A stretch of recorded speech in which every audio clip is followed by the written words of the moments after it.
Yo mga bossing, kamusta? Tingnan nyo yung mga ano dito, mga iceberg.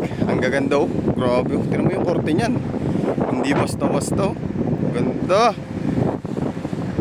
Manood kayo at itutur ko kayo kung ano yung nandito sa Antarctica.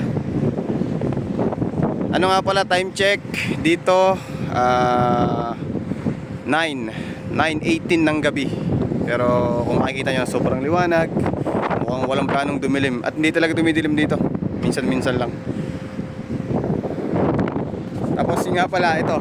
Ganda lang yung outfit natin for today's vlog. Santo lang. Ito nga pala si Ninong Gennaro. Tignan mo siya, naka-jacket, mahinang nila. Alright, ito. Naka-play lang. Ganda na tayo mga idol. Yung mga iceberg. Ang lamig. Kasi parang silamig yung mga shoutout sa mga ukis. Okay na siguro yun. Nilalamig na ako, boy. Pasok na ako, boy. Malamig na mga bossing. Let's go.